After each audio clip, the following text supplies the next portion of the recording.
Oh, hello. My name is Mara and welcome to Books Like Whoa.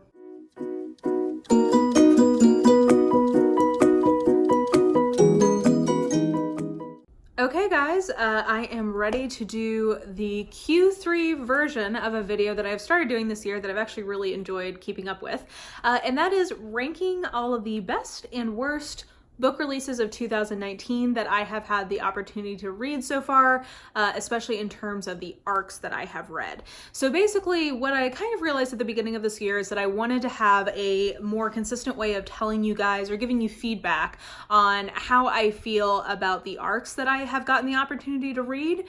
You definitely hear me talking about them sort of here and there in various update videos or best of videos, whatever. And you know, if you follow me on Goodreads, you definitely see my ratings there.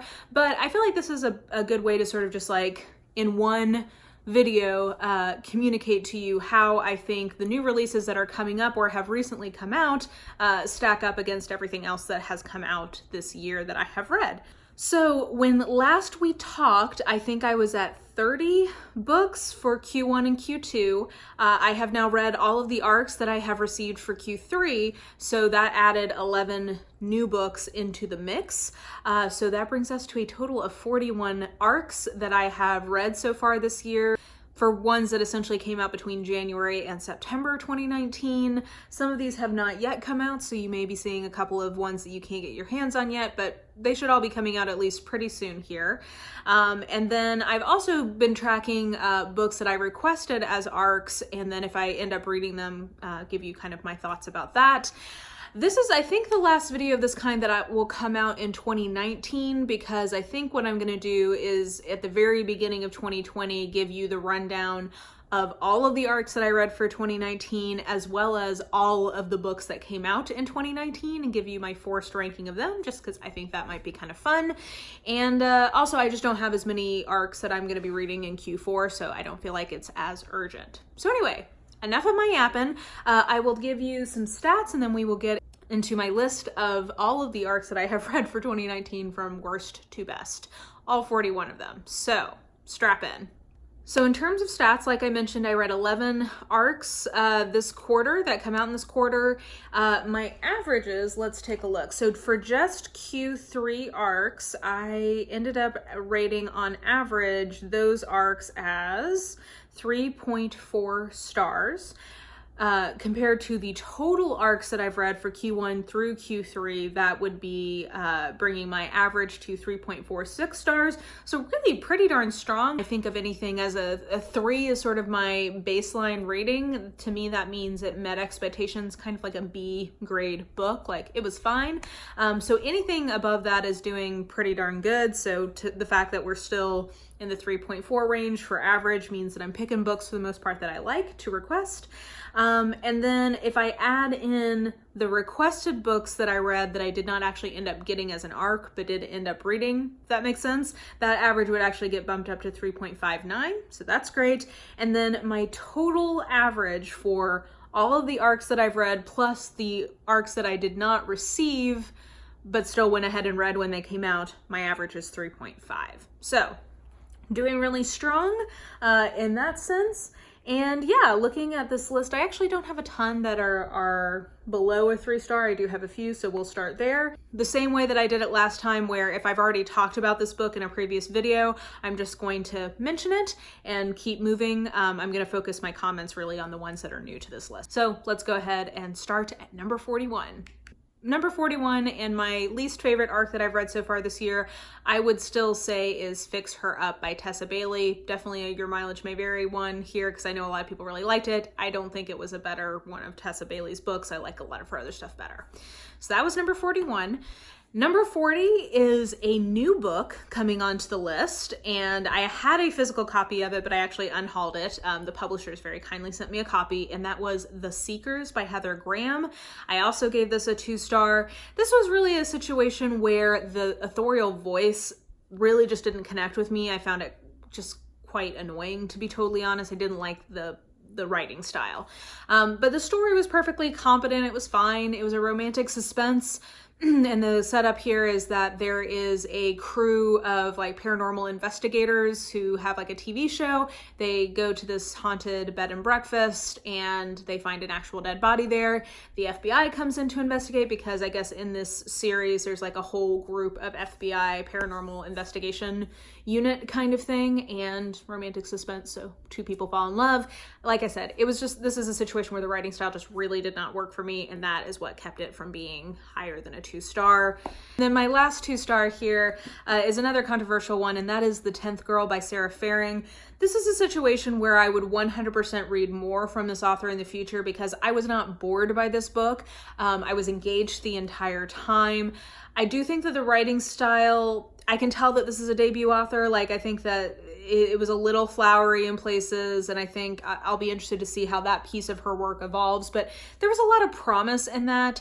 I think there was a lot of promise in the setup and in some of the characterization. I really liked her use of indigenous Argentinian culture as a part of this book. But ultimately, there was a twist in this that just, I think, really was not successful at all for my taste. I do think though that this will be a very polarizing book. I think if you like that twist, you will love this book. If you do not like that twist, you will really not like this book. And I fell in the camp of really not liking it, but I will definitely be looking more from this author in the future because, like I said, I thought that this was a really interesting and engaging book up to the point where it just lost me. And I think I've also told you guys before, it really annoys me that I can't give you more information on who will really like this book because it would be a spoiler, and I wish I could compare this to some books.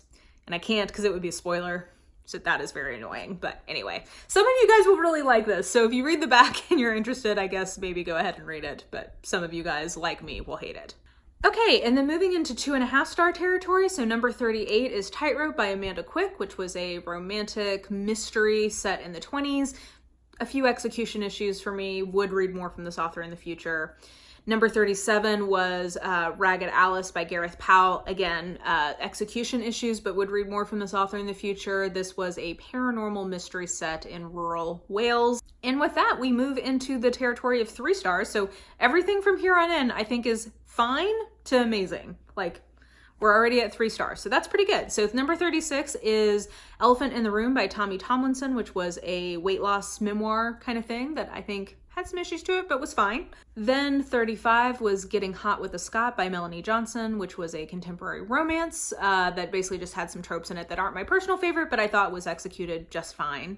Number 34 is Wicked Saints by Emily Duncan. So I think when last we talked, I had given this a 3.5 star, but I have retroactively bumped it down to a 3 because I do think that there are just some real pacing issues in this, or just, I don't know. This just doesn't fully come together, I think, as a book in the way that I wanted it to.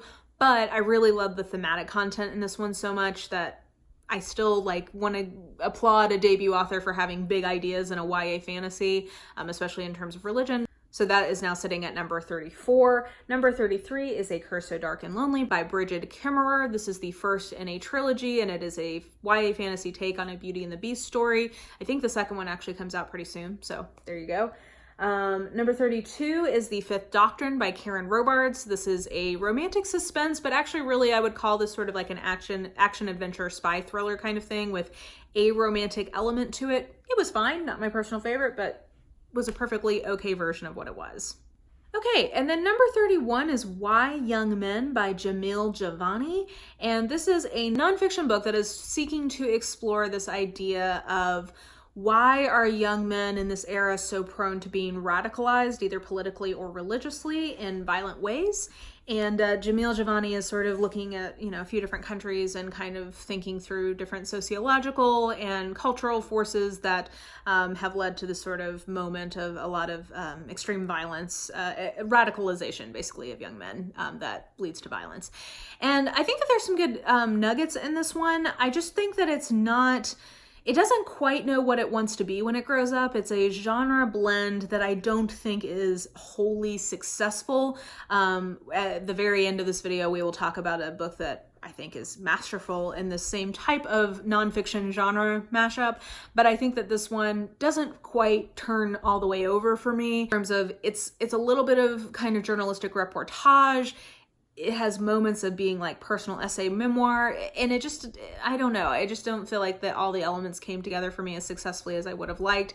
I also do think that there's a little bit of kind of like pull up your pants ideology being kind of put forward here that I don't know is fully interrogated to my satisfaction, and I think can be a little simplistic. So for all those reasons, I gave it a 3-star, you know, okay, good, fine. I think if you're interested in sort of thinking through origins of toxic masculinity and kind of how they are playing out in today's world, yeah, like sure, go for it. But I wouldn't especially recommend it, nor would I especially steer you away from it.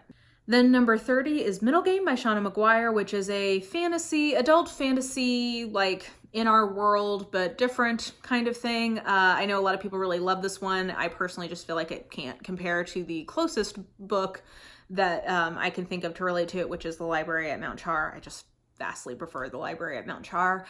So that was number 30. Then number 29 is Are You Listening by Tilly Walden. It was an arc of a graphic novel. So this is a coming of age YA graphic novel kind of thing.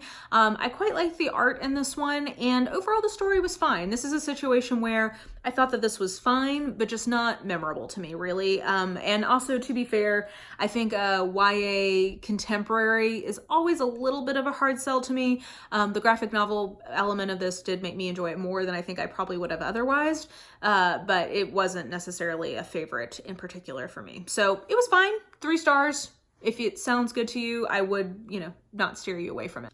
Okay, and then we've got 4 more 3 stars. So number 28, number 28 is Starcrossed by Minnie Drake. And this is a women's fiction, chick lit, romance, somewhere in there, contemporary book that is about essentially like the stars and somebody, a girl trying to use horoscopes to woo the man of her dreams. This is one where it was fine, just not great to me, kind of neutral on it.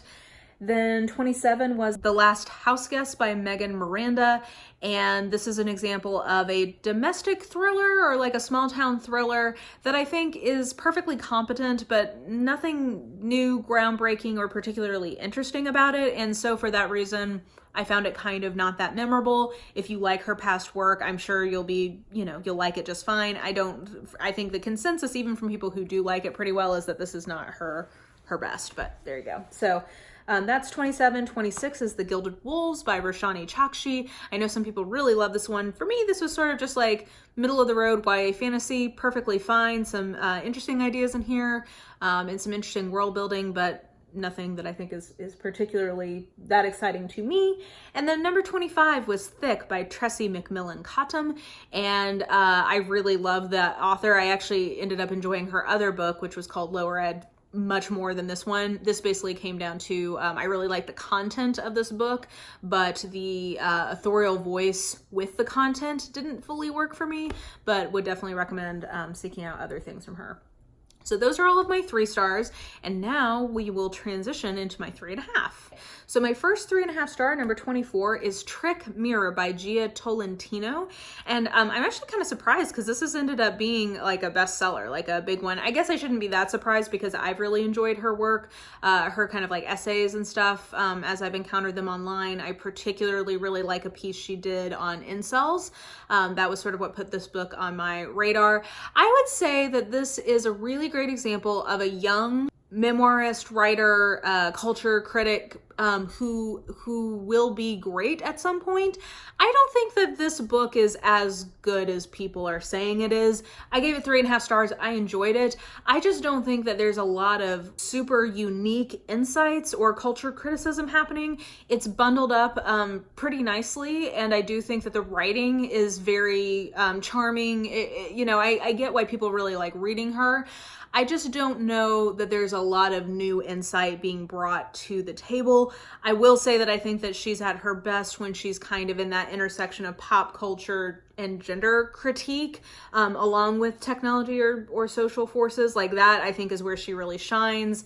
And I think that this book is certainly worth your time. I am a little surprised at some of the reviews I've seen in terms of like the voice of her generation, like the great, like, I think that that's a little hyperbolic, but I think that if you like this type of book, you're not going to be disappointed. It's well done. She's a very charming writer. And like I said, I think she's someone who you're like, oh, she's just gonna keep getting better. Like, I could see her ending up being like a Didion type figure in our generation or whatever. She's a couple of years younger than me, but like pretty much my generation.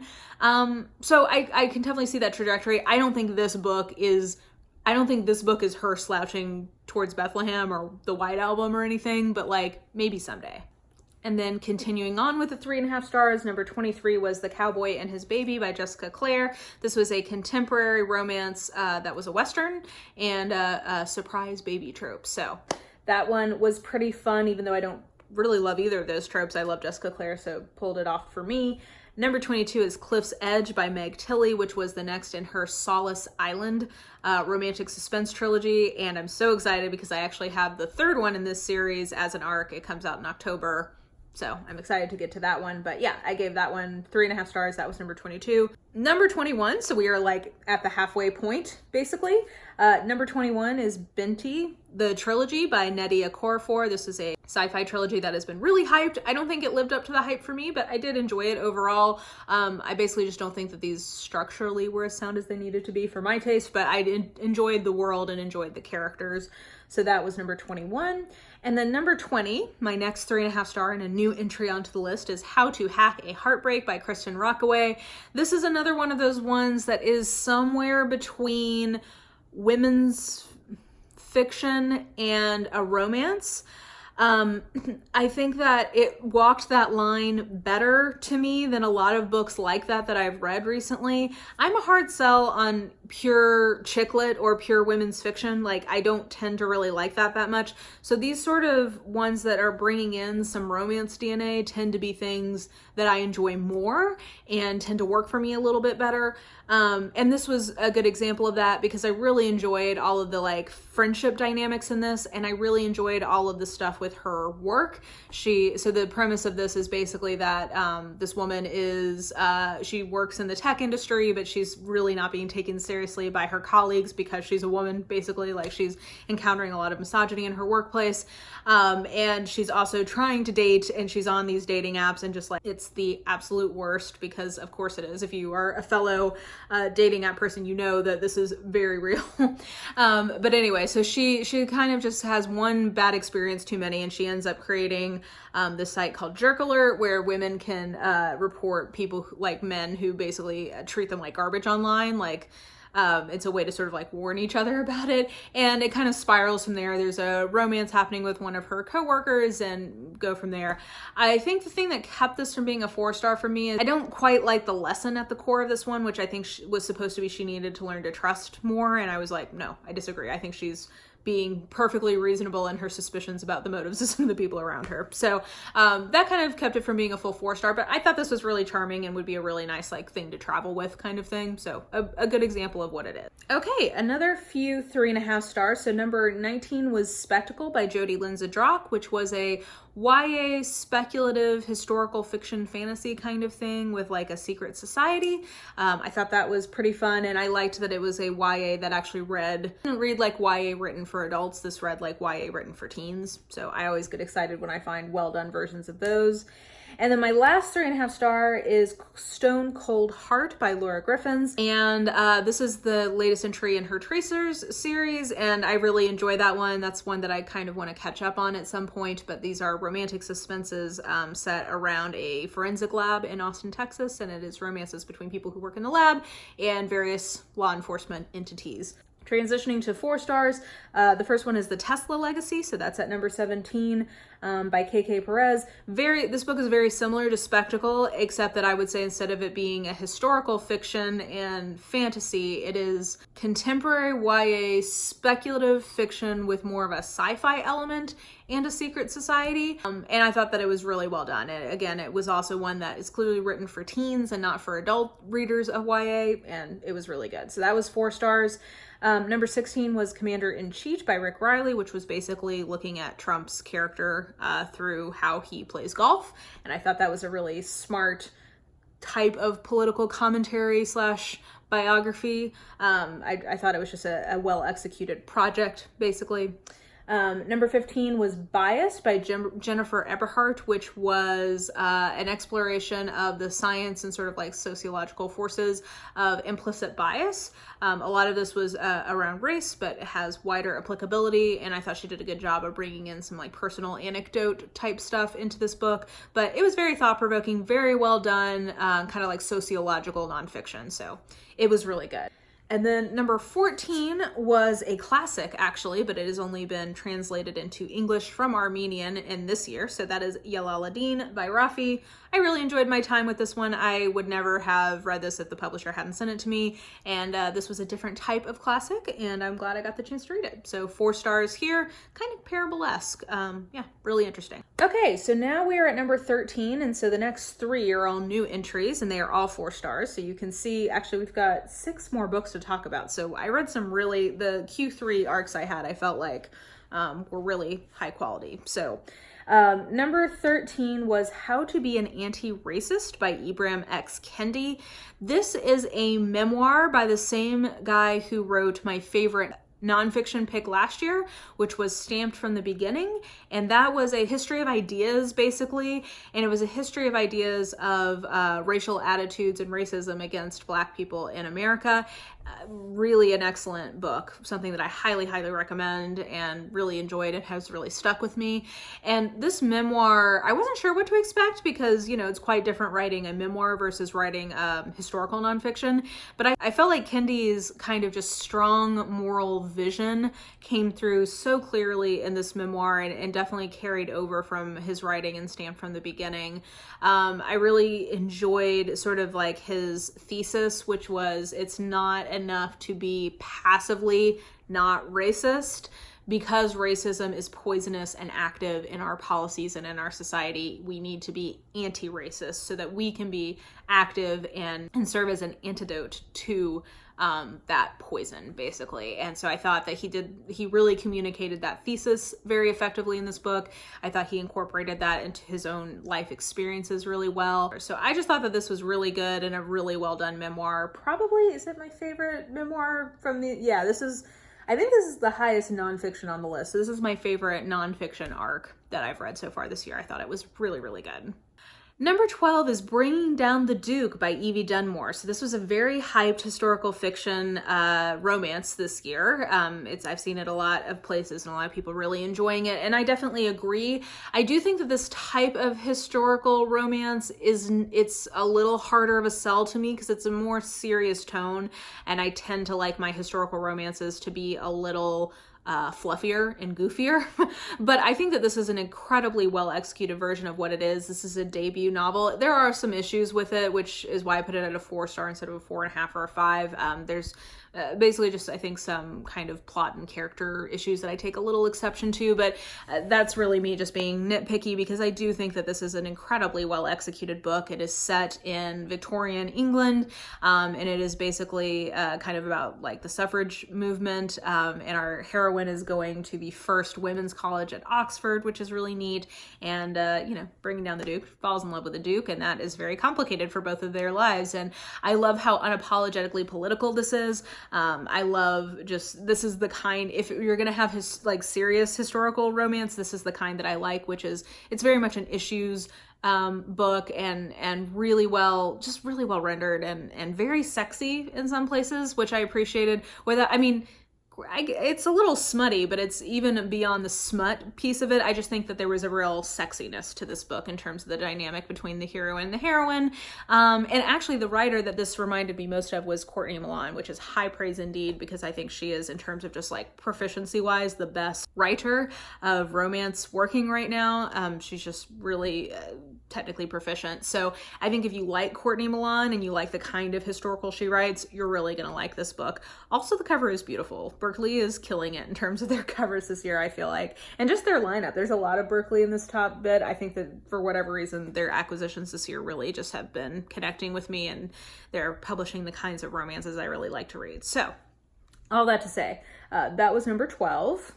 Number 11 is The Widow at Pale Harbor by Hester Fox. So Hester Fox wrote one of my favorite kind of gothic suspense, romancy kind of things last year, which was The Witch of Willow Hall, I believe. That I really enjoyed. It was sort of what I called spooky light, and this book absolutely continued that in a lot of ways. I'm not sure which of these two books I like better. I think that they're roughly the same in terms of quality. So I don't know, it's a little bit of toss up for me which is better, but I gave both of them 4 stars. This one I think will be a crowd pleaser in the sense of it is built around a mystery of a serial murderer who is copying the premises from different Edgar Allan Poe short stories. So I think that that's something that people really enjoy. I think it's very seasonally appropriate. So if you're looking for sort of a spooky-ish book in October, I think you'll really like this one. I think that the romance in this one is not as effective as the one in the previous book, but the mystery in this one is better, if that makes sense. And I like the characters in this one a little bit better. So I don't know. But anyway, I really enjoyed this one. One of my favorite arcs, obviously, that I've read this year because it's number 11. It's almost in the top 10. And I think it's just very atmospheric. I think if you liked the first one, you'll definitely really like this one as well. Yeah, I see it being a crowd pleaser in the fall. So definitely recommend that one. And now we are in the top 10 and we are almost to my 4.5 stars. So number 10 is The Wolf and the Whale by Jordanna Max Brodsky. This is epic fantasy with a Viking Inuit culture mashup. The main character is gender fluid or gender non-binary, though she does use she, her pronouns ultimately, but she is a shaman. And it has a strong romantic element to it. I really like this one. Definitely recommend it. A more unique fantasy in terms of what I've read in the last few years. So definitely really like this one. Number 9, yes, is Say You're Sorry by Karen Rose. This is a romantic suspense that is built around a serial murderer that is related to a cult. And this is a romance between one of the intended victims and an FBI guy. And I just really like this. This is exactly kind of how I like my romantic suspense. I'm excited to continue in the series. Yeah, this is just super good. I'm very glad I got to read this. And then number 8 is another new entry, and that is The Dragon Republic by R.F. Kuang. I really enjoyed this book. I gave it 4 stars because it does have the same pacing issues that the first book in this series had, which was The Poppy War, in that I think that the first part is really engaging. There's a little lag in the middle, and then the end of it is really strong. But I think that these books are more than the sum of their parts. Like, I would call this series a 4.5 star for me, but this book a 4 star, if that makes sense. I think that this is, if anything, maybe even darker than The Poppy War, because this deals a lot with like addiction and a lot with sort of like having idealism crushed even more so than the first book in a lot of ways. Like, I don't know. I just feel like this leaves us on a real dark note. And I think just the fact that these books are based on actual historical events with the Opium Wars in China, as well as I think that our main character is somewhat based on the figure of Mao Zedong.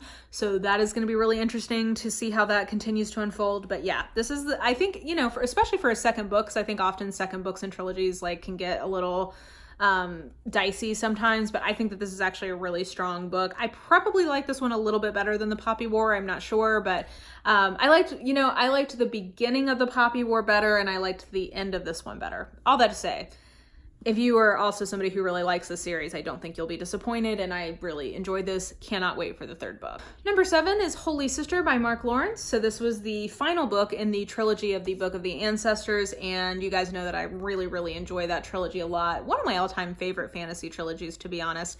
And while I would say this is probably the weakest of the 3, it's still number 7 on my list. It's still 4 stars. It's still really, really good.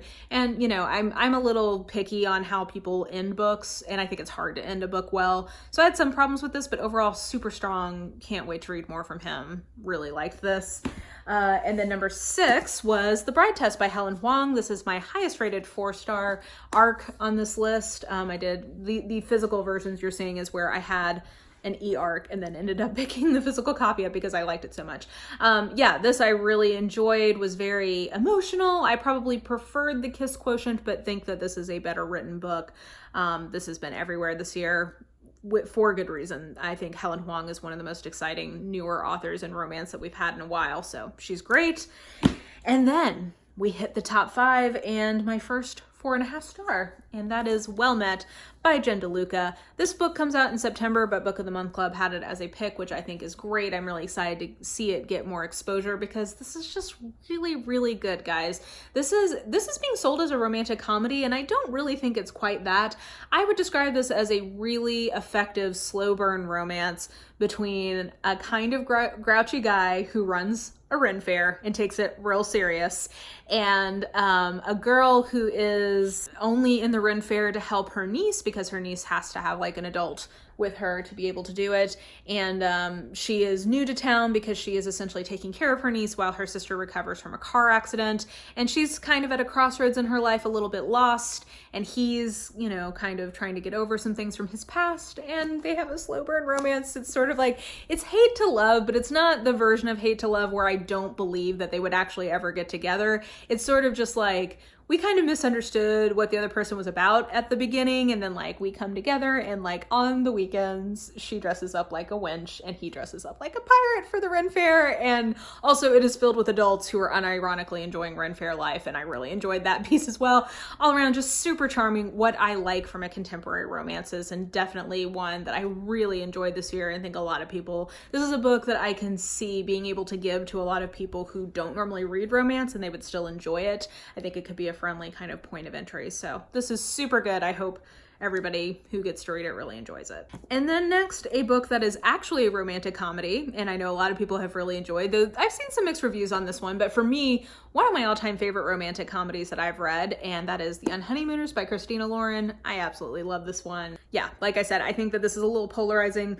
People have some very valid criticisms of this one that just didn't bother me. Like, I think in particular people talk about the heroine supposed to having been a curvy girl, and that not being, I didn't really read her as being genuinely kind of like overweight. I read her much more as just being like maybe a little bit more curvaceous than other women are. I don't know. I didn't read this as an attempt to have like essentially fat rep, so that didn't bother me, but I think it did other people, and that's fair enough. Also, there is something that happens in the back half of this book, and I totally see why people wouldn't like it. I was bought in enough at that point that it didn't bother me. Anyway, all that to say, this is number 4 because I really love this, and this is 4.5 stars. And then another 4.5 star was Wolf Rain by Nalini Singh. This is number 17 or 18 in her Side Changeling series, and it is just the best. This is my favorite Nalini Singh Side Changeling book that I've read in a while in this series. Like, there was a couple of books in there that were just not as good for me, but this one was so good and so satisfying, and I loved it. And then number 2, we're almost at the end, is my last 4.5 star book, and I don't have my physical copy yet because when I'm filming this it hasn't yet come out, but that is Sapphire Flames by Ilona Andrews. Ilona Andrews is my favorite currently writing author. I just love them. That writing team just does it for me. And I feel like this was a really satisfying reboot to their Hidden Legacy series. I don't want to say too much because, I don't know, I just feel like it's far enough in the series that I don't want to give things away. But what I will say at a high level is that I think that this was an effective switch of point of view characters. So I really like Catalina as our new kind of point of view. I thought the romance was an interesting development on what the romance formula that Ilona Andrews usually has is. Like, I enjoyed kind of where they're going with that. We were finding out new things about the world that are really interesting. And then the mystery at the heart of this, I think, was really satisfying and fun to read about. So a great urban fantasy / paranormal romance kind of book. I loved it. I can't wait for more people to read it because I think it was really fun. And I just love Ilona Andrews so much. They just keep making me so happy, and I'm just so thankful for their books existing in this world.